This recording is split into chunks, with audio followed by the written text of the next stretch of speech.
D'abord, évidemment, je constate, comme vous, qu'aujourd'hui, lorsque l'on regarde le paysage français, c'est vrai que Lyon a un peu fait la différence par rapport aux autres grandes villes de province. Et qu'aujourd'hui, il y a évidemment l'Île-de-France, et j'en dirai quelques mots, il y a Lyon, et puis ensuite, sans doute, c'est un cran en dessous sur, par exemple, l'immobilier placé. On s'aperçoit qu'aujourd'hui, on fait pratiquement Lille et Marseille en immobilier placé, donc ça veut dire qu'effectivement, on a un peu fait le trou par rapport aux autres. Mais vous avez, je crois, extrêmement bien fixé les enjeux en disant, aujourd'hui on est monté en première division, c'est la division européenne. Mais chacun sait que la Champions League, c'est quand même un autre enjeu que le championnat national, même si celui-ci déjà n'est pas facile. Mais nous avons totalement conscience de cet enjeu. Et en particulier, pour ce qui me concerne, j'en suis totalement préoccupé. Vous savez, j'ai présidé il y a quelques années l'association des Eurocities. Donc je connais toutes les capitales européennes, pas les capitales, mais toutes les grandes villes dont vous parliez tout à l'heure, avec des pays qui ont un système plus décentralisé que le nôtre, et donc avec une capacité pour elles à pouvoir progresser plus vite que la nôtre. Donc pour moi, c'est vraiment un objectif tout à fait fondamental que d'essayer de supporter la comparaison par rapport à l'ensemble de ces grandes villes européennes. Alors qu'est-ce qu'on peut faire pour supporter la comparaison? Mais d'abord, je suis en train de me battre aujourd'hui sur les problèmes institutionnels. Comme vous le savez, on est en pleine loi de décentralisation, enfin réflexion sur la loi de décentralisation, et donc moi j'ai une vision assez particulière, assez précise, disons, de la façon dont il faudra organiser notre territoire. Pas simplement l'agglomération lyonnaise, parce que je ne défends pas simplement les intérêts de l'agglomération lyonnaise, même si évidemment je les défends, mais sur une vision d'organisation du territoire. Et je peux vous dire qu'un des atouts, par exemple, qui existe à Lyon par rapport à Paris, c'est que l'Île-de-France, aujourd'hui, c'est un espèce de magma institutionnel où la prise de décision est extrêmement difficile. Enfin, vous devez tous le savoir. Je veux dire qu'ici, il y a une intercommunalité qui regroupe donc les 57 communes. Il y a une prise de décision qui est claire. On vous dit c'est oui, c'est non, mais vous avez une réponse dans des temps assez rapides. Et donc, on sait où on veut aller, on ne change pas tous les jours. Il y a un cap qui est fixé pour... je pense, quelque temps, et donc on sait effectivement où on veut aller. Moi, je donne, y compris, il m'arrive de proposer un certain nombre de choses pour l'agglomération parisienne. Je leur dis, il faut faire ce qu'on est en train de faire sur Lyon, je vais en dire quelques mots après, c'est-à-dire avoir un cœur, enfin une sorte de communauté urbaine, si on veut parler comme ça, qui soit Paris et la première couronne, et qui soit le centre de ce que nous on appelle un pôle métropolitain, et je vais en dire quelques mots, avec effectivement les secteurs de développement. Vous voyez aujourd'hui sur l'Île-de-France, vous avez 114 intercommunalités, avec beaucoup d'intercommunalités qui sont à 2, 3 villes, et donc ça ne peut pas fonctionner. Moi, tous ceux que je vois, décideurs économiques, me disent, oulala, chez vous c'est simple, il faut voir le maire, il faut voir le président de l'intercommunalité, il faut voir le président de la région, il faut voir le maire de Paris, etc. Et donc la décision, quelquefois, est un peu difficile à prendre. Alors, qu'est-ce qu'on essaye de faire? D'abord, dans la nouvelle loi de décentralisation, on va vraisemblablement instituer un premier niveau de métropole qui seront des métropoles européennes.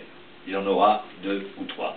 Il y en a une qui aujourd'hui s'impose, c'est évidemment Lyon, pas simplement par sa taille, mais par son niveau d'organisation. Il y en a une qui s'imposerait, mais là ça demande un effort conséquent, c'est Marseille, et donc vraisemblablement c'est par la loi qu'on va imposer qu'il y ait ce regroupement, parce qu'aujourd'hui personne ne veut effectivement travailler ensemble dans ce secteur, alors qu'évidemment une ville comme Marseille a des atouts, enfin pourrait avoir des atouts qui sont extraordinaires, et Marseille aurait pu être Barcelone. Moi il se trouve que mon modèle c'était Barcelone, quand je suis arrivé à la mairie de Lyon. Donc je regardais un peu comment ils faisaient, j'étais assez ami avec les maires de l'époque, et je regardais un peu comment ils développaient leur ville, quelles avaient été les stratégies gagnantes qu'ils avaient mis en place. Alors, à Lyon, donc, dans les prochains mois, je l'espère, vous verrez qu'il y a des annonces qui sont quand même relativement fortes, enfin, je l'espère. Je pense que c'est presque fait, bon, on ne sait jamais, vous savez, quelquefois, il vous est arrivé de voir qu'il y avait des variations dans les politiques gouvernementales, donc aujourd'hui tout va bien, j'espère que demain tout ira bien encore. Donc, à la fois un changement au niveau national, on va faire des efforts, nous, collectivités locales, et vous verrez dans quelques temps qu'on montre que on est capable de repenser le millefeuille et de faire en sorte qu'on concentre de manière justement à permettre la dynamique et la comparaison par rapport aux autres grandes villes européennes. Et puis, d'ores et déjà, on a dépassé la communauté urbaine de Lyon, l'agglomération, pour faire un pôle métropolitain avec donc Saint-Étienne Métropole, avec la communauté d'agglomération des pays isérois, c'est-à-dire Bourgoin, l'île d'Abo, tout le Nord-Isère, avec Vienne, la communauté métropolitaine de Vienne. Et donc aujourd'hui, nous sommes déjà dans un ensemble qui est à 2 500 000 habitants. Et comme vous disiez, la démographie, ça ne fait pas tout, mais ça compte un tout petit peu, ça donne de la profondeur à l'action. Et donc, nous sommes en train, ce pôle a été créé il y a 2 ou 3 mois, on nous disait, mais ça va simplement être un outil sur le papier. On a poussé un peu fort au niveau de la région, et en janvier prochain, on créera pour la première fois un syndicat métropolitain des transports où tous les réseaux de Saint-Étienne, de Lyon, partout, seront effectivement associés. Ensemble, on va créer une carte donc unique pour l'ensemble des réseaux, où on va développer une stratégie pour continuer à mailler entre développement des TER et puis les différentes lignes de transport collectif. Donc tout ceci est en route. Deuxième point sur lequel on peut appuyer effectivement cette dynamique nouvelle, c'est évidemment le socle industriel sur lequel on s'appuie aujourd'hui, et surtout ce qu'on est en train de porter. On est en train de faire en sorte que l'on puisse progresser sur 3 ou 4 thématiques. D'abord les sciences du vivant, mais puisque je crois qu'il y avait des interventions de Sanofi, vous a dit un peu ce qui se passait dans ce domaine, et je crois qu'aujourd'hui nous sommes en train de devenir, mais c'est un challenge qui est encore en route, nous sommes en train de devenir un des lieux d'excellence européens dans les sciences du vivant. Il y a un certain nombre de choses qui sont symptomatiques. Lorsque nous avions fait le pôle de compétitivité sur les sciences du vivant, au début il y avait quelques grands groupes, et puis il y avait 6 PME. Aujourd'hui, dans ce pôle, il y a 100 PME.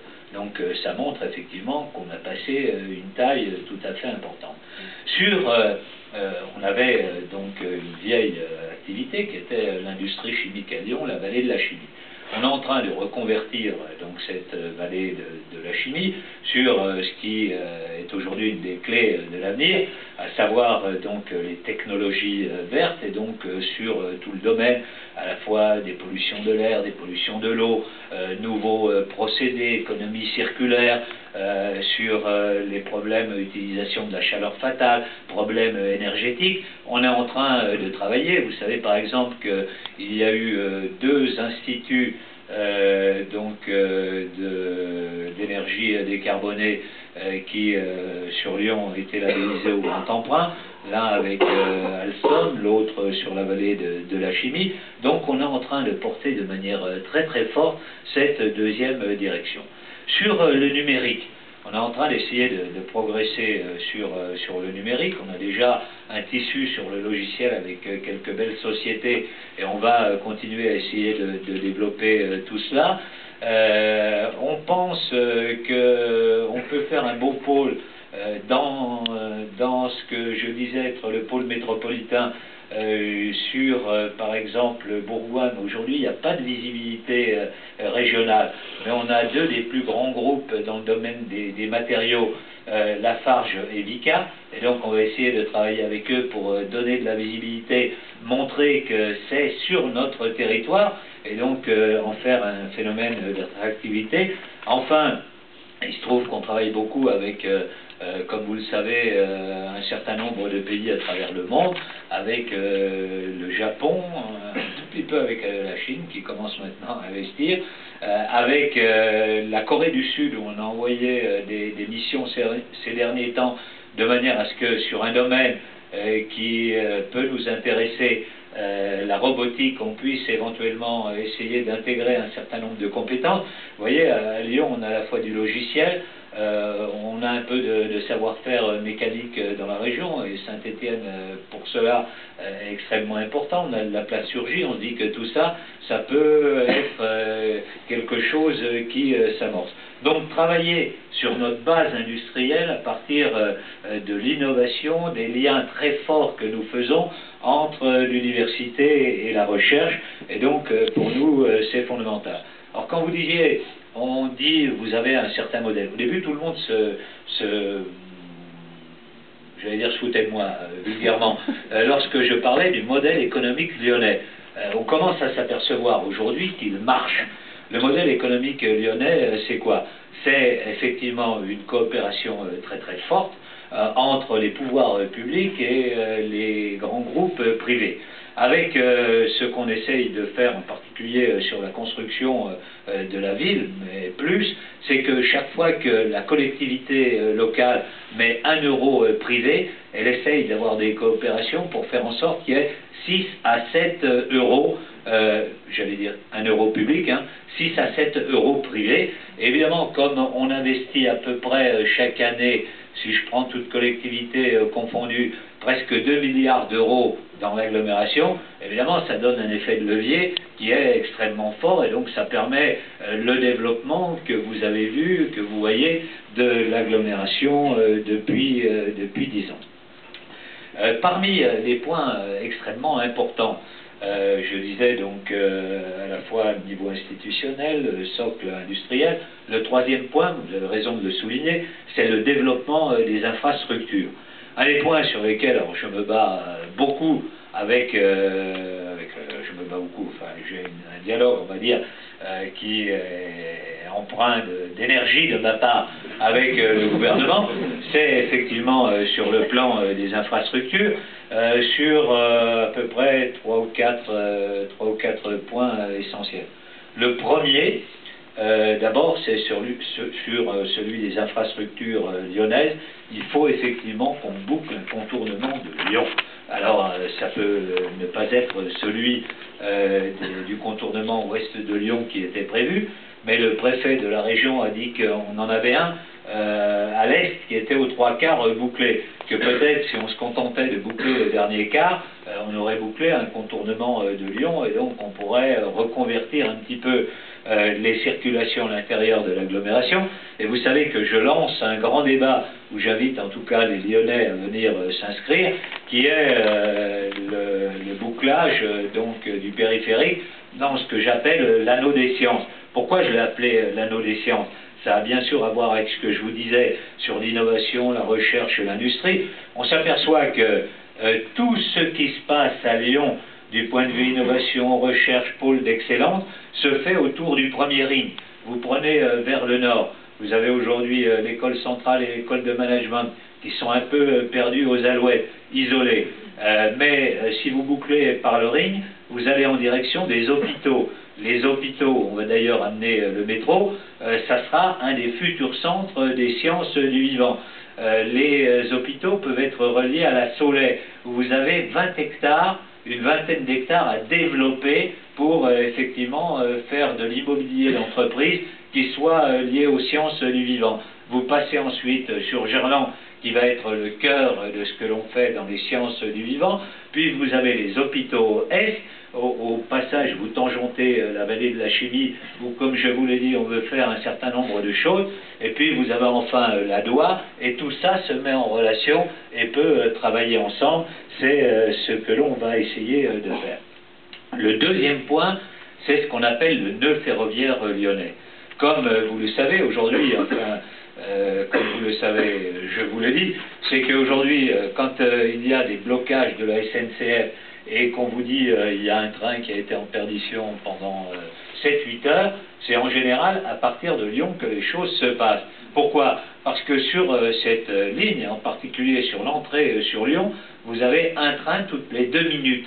Donc ça veut dire qu'il faut une gestion du trafic qui est absolument difficile à réaliser. Et donc, puisque comme moi, vous prenez dans un état centralisé, comme vous le disiez, vous prenez le TGV assez souvent, vous savez bien que très souvent, on s'arrête au nord de Lyon en TGV pour attendre qu'il y ait une voie qui se libère, qu'il y ait un sillon qui se libère.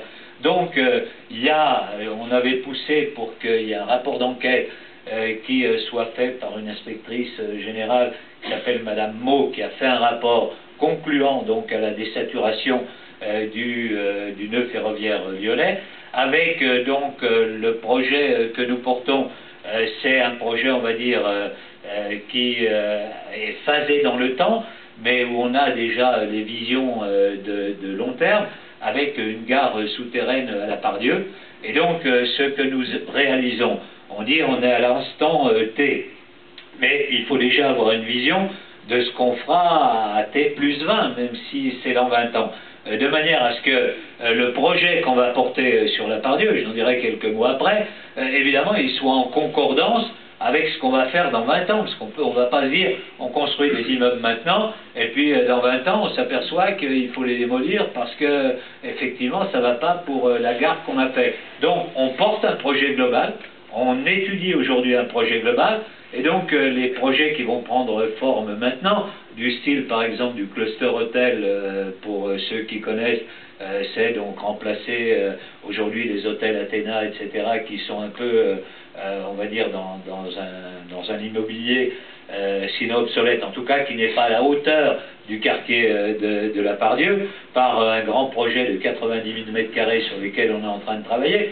Eh bien tout ça, si vous voulez, quand on porte ce projet, on inscrit déjà les fondements de la gare future. Parce qu'évidemment, on ne va pas dire après, il faut bousculer, c'est trop étroit, etc.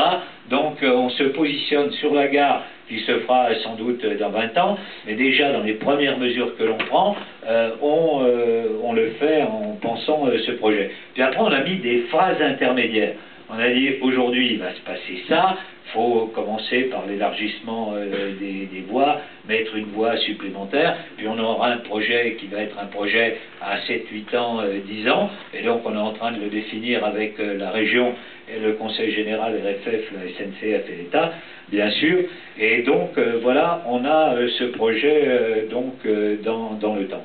Donc pour nous, TGV extrêmement important, troisième point TGV, je vous disais donc le bouclage du périphérique, 2 TGV, 3 aéroports, c'est pour nous quelque chose de tout à fait fondamental, avec un point d'interrogation, c'est que évidemment aujourd'hui le modèle Air France compagnie nationale a un peu de difficulté sur les lignes européennes, comme vous le savez, et donc le problème c'est de faire une espèce de synthèse entre les intérêts que peut avoir Air France et ceux que peuvent avoir l'agglomération, qui ne sont pas forcément les mêmes, et donc il faut trouver une façon de construire ensemble un modèle économique. Comme vous le savez, la semaine prochaine, il y a Emirates qui ouvre une ligne donc sur Dubaï, et pour nous c'est super important, parce que ça veut dire que pour aller sur l'Asie à partir de Lyon, et il y a de plus en plus d'entrepreneurs lyonnais qui vont aujourd'hui en Asie, on y va directement à partir de Lyon, et donc avec la plateforme sur Dubaï. Ça c'est évidemment quelque chose de tout à fait fondamental, et donc on pense totalement à ça lorsque l'on essaye d'imaginer l'avenir. Ensuite, c'est le développement de notre réseau métropolitain, et vous pouvez voir qu'aujourd'hui, on est au rendez-vous sur la desserte de la Part-Dieu. Parce que, comme vous le voyez, on est en train d'étendre ce réseau partout, que le nouveau tram qui arrive, celui qui partait de Fézin, qui arrivait jusqu'à présent avenue Berthelot, va passer devant la manufacture des tabacs, c'est-à-dire un lieu universitaire important, arrive ensuite à la Part-Dieu et repart directement sur Villeurbanne et la Doua, c'est-à-dire mais aussi en liaison nos sites universitaires les uns avec les autres, qu'aujourd'hui T3 qui va jusqu'au stade du Grand Montou a fini son aménagement, et donc que nous allons boucler de ce côté, que nous venons de faire arriver un tram qui arrive à Eurexpo. Et pour ceux qui connaissent l'agglomération, quand vous êtes au nord au stade et puis au sud à Eurexpo, il vous manque plus qu'un maillon à boucler, et donc on pourra faire une ligne circulaire qui demain permettra évidemment d'avoir un bouclage total de l'agglomération. Voilà pour ce qui concerne les infrastructures. Quelqu'un a souligné tout à l'heure qu'un des points forts de Lyon, c'était la logistique. Et donc, ce qui va se passer en matière de développement du réseau ferré en dehors du nœud ferroviaire de la Part-Dieu est important, c'est-à-dire le fait qu'on fasse le contournement ferroviaire de Lyon, qui est aujourd'hui acté. Je pense que lundi prochain, le président de la République vient à Lyon avec M. Mario Monti, c'est pour annoncer des choses sur le TGV Lyon-Turin. Donc ça veut dire qu'on continue notre maillage ferroviaire, et qu'à partir de là, la logistique va continuer à se développer dans le grand pôle métropolitain dont je vous parlais. Je mentionnerai un autre point, quelqu'un l'a dit, puissance économique, mais aussi qualité de la vie.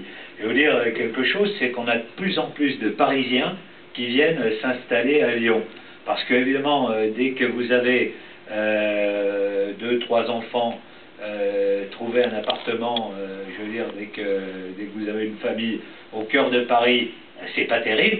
Et si c'est pour aller s'installer dans la banlieue à 2 heures de Paris, vaut autant venir à Lyon, c'est 1h50 en TGV.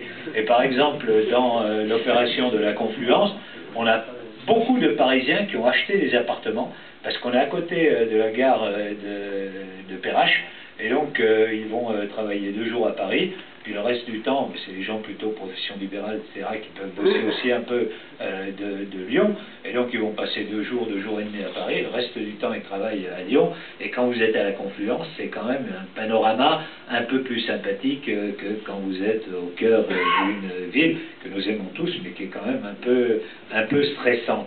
Alors pour nous, la qualité de la ville, l'image de marque, les grands projets qu'on réalise, les berges du Rhône, rive de Saône, etc., c'est évidemment extrêmement important. On va continuer sur cette voie-là. De même, si on attache une grande importance à la culture dans la ville, si on fait venir les plus prestigieux, on dit aujourd'hui que l'Opéra de Lyon c'est peut-être le meilleur opéra de France, que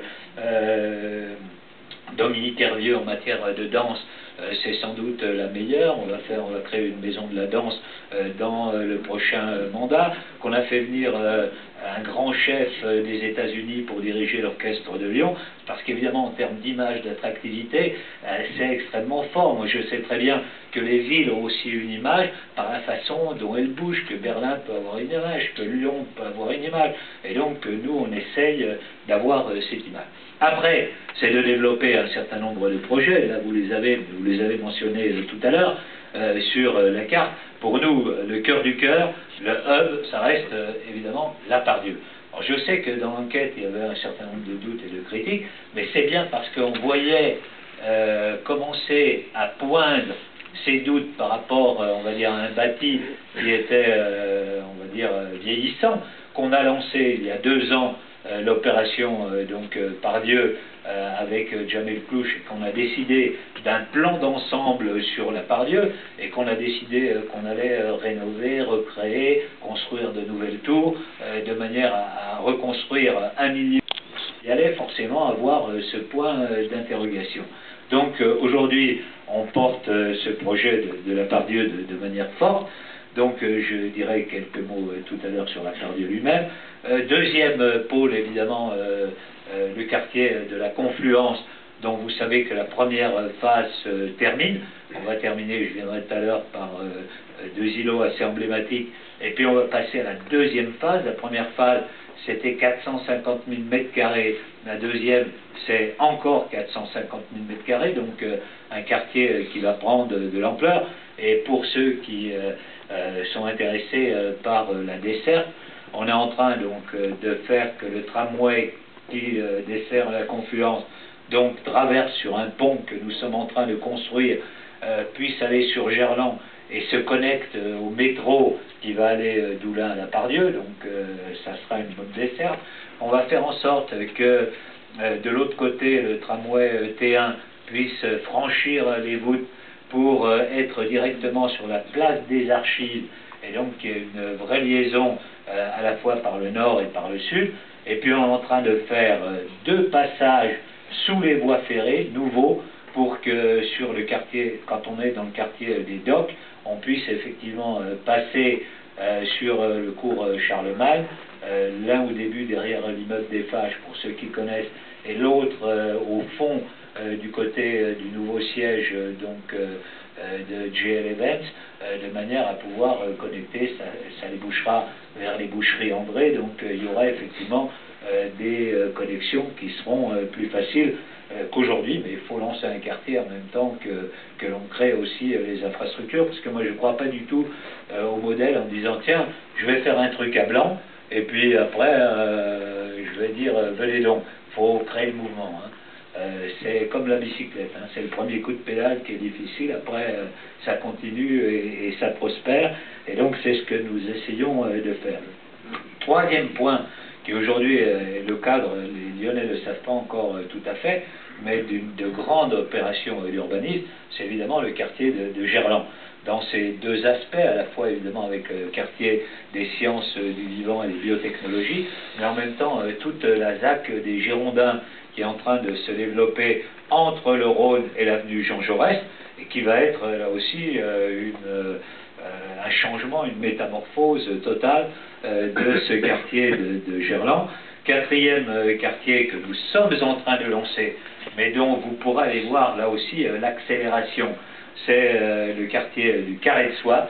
Le Carré de Soie, aujourd'hui, un certain nombre de grandes sociétés, donc Veolia, Suez, etc., vont, Alstom, vont donc développer des projets là-bas. En même temps, la promotion de logements au fond de Marignane sont en train de faire des choses et faire surgir tout un quartier de terre. Il va y avoir une accélération de ce quartier qui, lui, est déjà totalement bien desservi, puisqu'on a à la fois le métro et le tramway qui permettent d'aller d'un côté sur Pardieu, de l'autre côté sur la Confluence. Donc évidemment, c'est un quartier tout à fait favorable, plus un certain nombre de quartiers, on va dire non pas secondaires, mais qui ont leur originalité et qui aujourd'hui se sont déjà bien développés. C'est à la fois Porte des Alpes, c'est en même temps le quartier de l'industrie sur Vèze, puis on essaie de lancer, on essaiera de lancer un peu le Grand Sud-Ouest. Si je reviens en quelques mots sur la Pardieu. Donc, sur la Pardieu, c'est à la fois un projet du futur, mais moi je sais que les projets du futur, ils doivent toujours être phasés. Et donc, il faut essayer de regarder dans le temps, parce que, comme vous le disiez, il ne faut pas faire de la suroffre. Aujourd'hui, on n'est pas en suroffre, on est en sous-capacité. Et moi, je veux dire que je suis un peu inquiet, effectivement, parce que des utilisateurs, il y en a. Quelquefois, on me le reproche un peu, parce qu'on dit qu'on fait de l'économie administrée. En général, même quand on fait partir, on a un œil un peu attentif sur qui pourrait être l'utilisateur. Donc, je ne connais pas beaucoup de gens qui, aujourd'hui, se sont plantés en disant « Tiens, on a construit tant de mètres carrés, puis on nous a laissé tomber et ça ne marche pas. » Mais moi, je suis inquiet par, effectivement, aujourd'hui le problème du financement, le problème bancaire. Parce que, si vous voulez, même dans des immeubles qui, à la limite, sont totalement remplis, aujourd'hui, on ne trouve pas de banquier pour financer les choses. Ça devient quand même problématique, parce que là, on va s'asphyxier totalement. C'est vrai au niveau lyonnais, c'est vrai au niveau parisien, hein, parce que moi je discute évidemment avec des gens qui travaillent aussi à Paris, ils disent que sur des projets qui ont trouvé leur utilisateur à 100%, qu'il faut maintenant faire monter, ils n'arrivent pas à trouver le financement possible. Donc là, il y a un vrai problème, si effectivement, alors je comprends tout, hein, BAL 3, etc., nécessité de renforcer les fonds propres et tout, mais il y a un véritable problème, donc que j'espère nous allons arriver à résoudre. Donc vous voyez ici donc les projets qu'on a essayé de phaser un peu dans le temps. Vous voyez que le projet urbain, c'est un projet évidemment de développement d'un certain nombre d'opérations d'immeubles, d'opérations immobilières, qu'en même temps, c'est, parce que les deux vont toujours de pair, la requalification de la rue Garibaldi de manière à donner un autre look à ce quartier de la Part-Dieu. C'est vrai que ce quartier, aujourd'hui, on va y bosser, on va y prendre son train, on va à la limite, parce que c'est incroyable, il y a beaucoup de beaux équipements. Il y a la bibliothèque municipale, il y a l'auditorium, mais ce n'est pas le quartier où on se donne rendez-vous. On ne se dit pas, mis à part un certain nombre de jeunes dans le centre commercial de la Part-Dieu, mais en général, il n'y a pas un Lyonnais qui dit tiens, je vais te donner rendez-vous, on va aller prendre un pot à la Part-Dieu. Donc on va essayer de redonner un look nouveau, de manière à ce que les gens aient envie d'être aussi à la Part-Dieu, et que la Part-Dieu redevienne un lieu attractif, comme peuvent l'être aujourd'hui les quartiers comme la Confluence. Voilà, donc vous avez les projets, je ne vous les commande pas, je vous laisse découvrir. Vous avez ensuite les projets futurs, avec là on rentre dans du lourd, hein, mais on va essayer de phaser, évidemment, comme vous le dites, hein, c'est-à-dire une tour après l'autre, hein, on laisse, parce que j'aurais bien des propositions pour lancer 4 projets en même temps. On va essayer quand même de faire un peu ça dans le temps, de manière à ne pas connaître effectivement les problèmes que vous évoquiez tout à l'heure à la Défense. Vous voyez aussi que sur la gare, donc les projets prennent forme relativement tôt, hein, aux alentours de 2017, hein, première transformation de la gare, réaménagement de la place des Rodiers, donc on fait sauter l'immeuble qui témoignage d'une autre époque pour ceux qui ont de la mémoire. Et sur la place, il sépare quand même la gare de l'ensemble du front urbain qui est de l'autre côté, réaménagement de la place, en même temps qu'on réaménage la gare. Voilà, deuxième point peut-être, on a encore quelques projets qui aujourd'hui sont dans les opérations. Alors je ne vous les commande pas, mais vous voyez un peu donc les immeubles qui aujourd'hui peuvent partir, s'ils trouvent évidemment leur financement. Ceux-là, ils ont besoin de trouver, pour certains d'entre eux, certains longs, mais certains ont besoin de le trouver. Voilà des projets sur lesquels on peut rechercher les financements et les investisseurs peuvent venir acheter. Quand tout à l'heure j'entendais il n'y a pas de gros objets, on peut vous en faire quelques gros, hein, si vous voulez investir, hein, il y en a des gros hein, qu'on peut tout de suite vous vendre. Hein. Vous venez me trouver après, je fais l'intermédiation. Voilà pour ce qui concerne la Part-Dieu. Sur la Confluence, je vous disais on vient de développer la première phase. Il nous reste sur la première phase 2 îlots qu'on vous montrera après, donc à pouvoir commercialiser après. Et puis nous lançons là tout de suite la deuxième phase. Et dans la deuxième phase, on commence par 3 lots. Donc un lot de 10 000 m², un lot de 6 000 m², un lot de 15 000 m², qui sont en cours de consultation. Donc on va prendre des décisions à la fin de l'année, je crois, pour pouvoir lancer la deuxième phase de la Confluence. On peut peut-être passer, voilà, vous avez donc la position des A3, B2.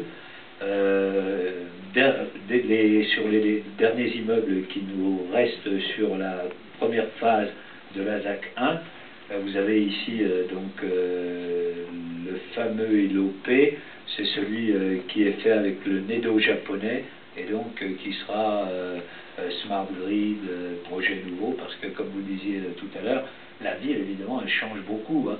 Et donc dans la façon dont va être la ville de demain, d'un point de vue énergétique, informatique, etc., ça sera la ville intelligente. Et donc ça c'est le premier exemple de la ville intelligente.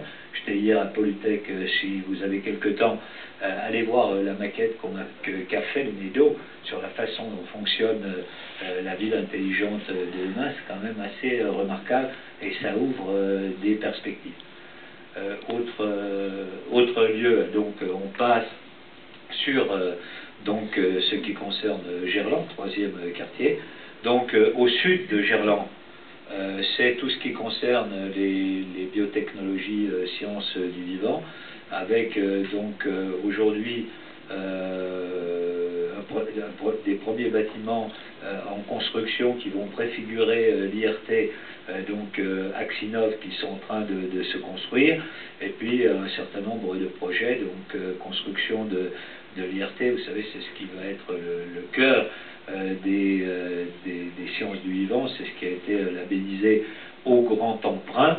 Donc tout ce secteur est appelé à se développer, à se transformer, avec également des opérations. Il y avait les laboratoires à Guétan qui vont se redévelopper sur ce qui est vers le parc de Gerland, donc ce que vous avez en orange, qui va se redévelopper pour à la fois porter leur propre laboratoire, puis en même temps pouvoir faire une opération de bureau liée à cette thématique sciences du vivant.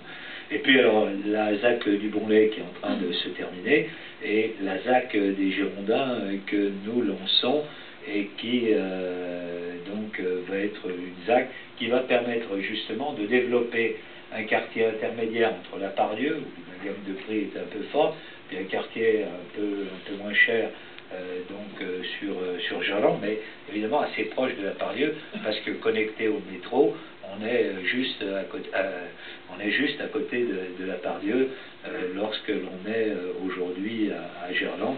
Alors là aussi, hein, je vous montre ça, mais c'est un travail d'urbanisme, d'architecture, c'est-à-dire avec, comme on le fait partout maintenant, des percées vertes, des avenues qui ressemblent, qui introduisent la nature au cœur de la ville, toujours le travail sur la qualité de vie, le bonheur en ville, c'est ce qui fait aussi une des clés pour qu'un certain nombre d'entreprises puissent faire venir leur cadre supérieur à Lyon et leurs salariés.